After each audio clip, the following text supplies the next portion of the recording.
I'm gonna fix this drift problem. I already got most of it to go away by adding a card to it, but I don't think it's thick enough, so I'm gonna add another one. But you can see it's still there.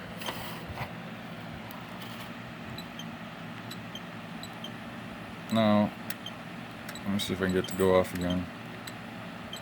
There it goes. Now this is how a fix works.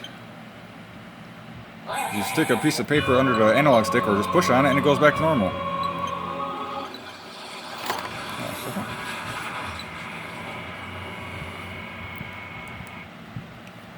So you can see the drift is really, really bad. It goes straight down or whatever. But once you push on the controller a little bit, it goes right back together.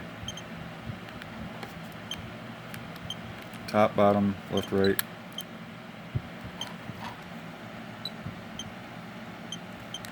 See, I'm not touching the button, I'm pushing on this, and it's lining back up.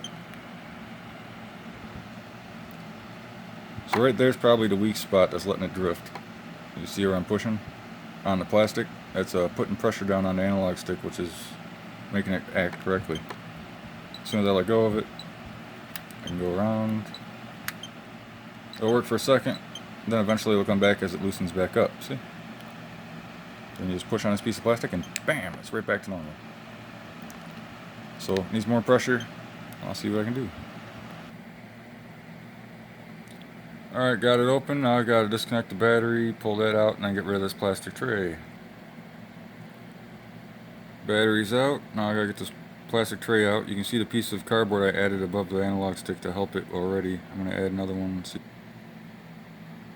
Alright, got it open. You can see these are the little pads. Those black bars are what hold down the analog stick. And that's the piece of cardboard I added. Freaking can't focus. But yeah, you gotta add a piece of cardboard that's really thick to the back of that supposedly, and that's what will get it going. Let me see. So the size I'm going with, I'm gonna add 2 layers of this to see if that does it. And that's how you fix Joycon drift. Let's see what happens. It appears that it did not work. So I think there's something up with this analog stick, but you can see it still drifts a little bit, like that.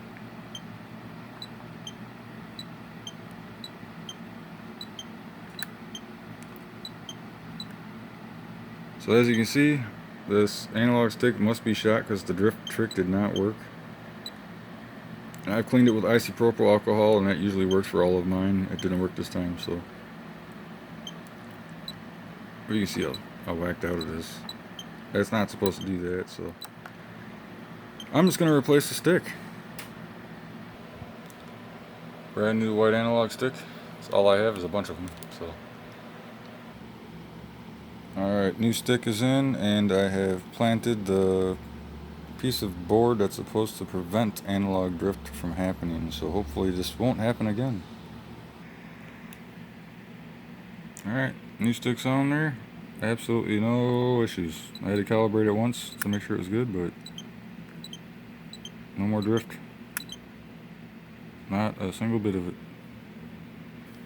White analog stick though, so you get a white one and a black one. It's the best I could do.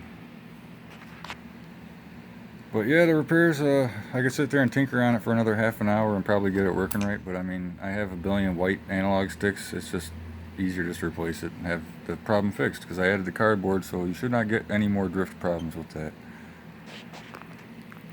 The preventive measures. Yeah, perfect. Alright, there you go, man.